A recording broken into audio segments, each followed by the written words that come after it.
It's a good day to be a pirate. Amaro and his four mateys, Bart, Charlotte, Daniel, and Eliza, have struck gold, a chest with 100 coins. But now they must divvy up the booty according to the pirate code. As captain, Amaro gets to propose how to distribute the coins. Then each pirate, including Amaro himself, gets to vote either yar or nay.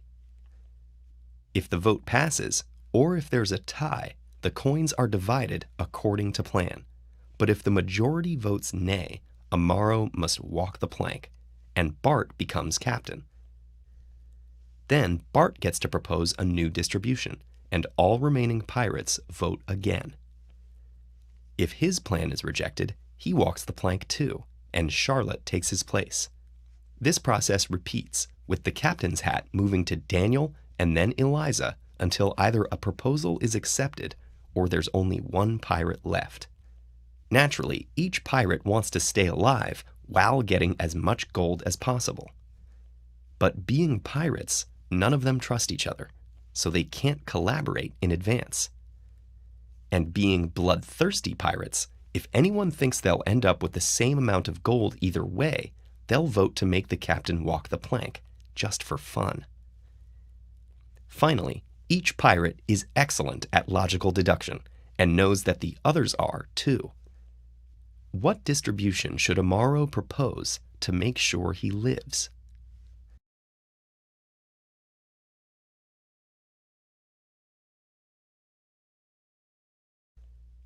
If we follow our intuition, it seems like Amaro should try to bribe the other pirates with most of the gold to increase the chances of his plan being accepted.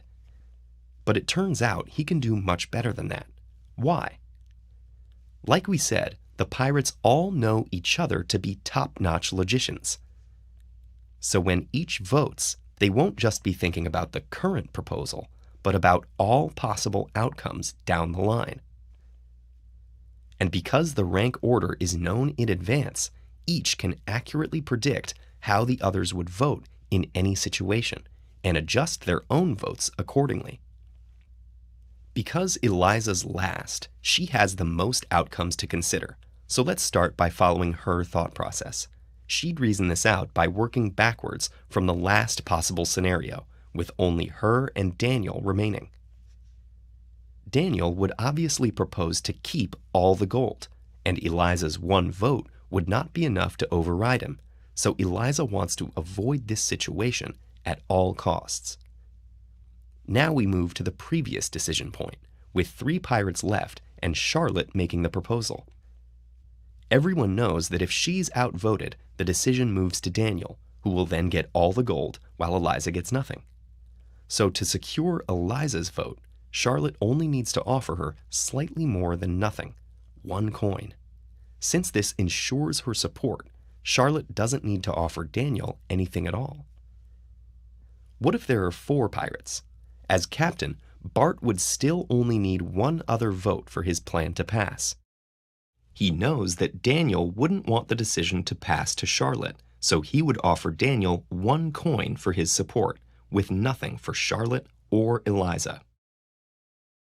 Now we're back at the initial vote with all 5 pirates standing. Having considered all the other scenarios, Amaro knows that if he goes overboard, the decision comes down to Bart, which would be bad news for Charlotte and Eliza. So he offers them 1 coin each, keeping 98 for himself.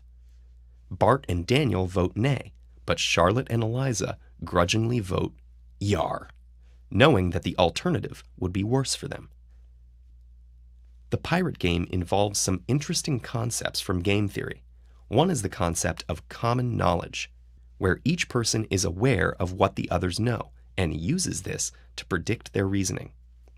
And the final distribution is an example of a Nash equilibrium, where each player knows every other player's strategy and chooses theirs accordingly. Even though it may lead to a worse outcome for everyone than cooperating would, no individual player can benefit by changing their strategy. So it looks like Amaro gets to keep most of the gold, and the other pirates might need to find better ways to use those impressive logic skills. like revising this absurd pirate code.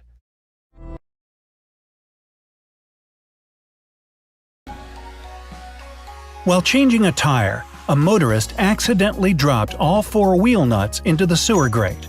He tried everything to retrieve them, but to no avail. The man was beginning to suspect that he would have to spend many hours by the roadside when a passing kid suddenly helped him solve the problem. Acting on the kid's advice, he successfully fitted a new tire and drove to the nearest service station without accidents. What was the advice that the child had given the motorist? I'll give you 15 seconds to think.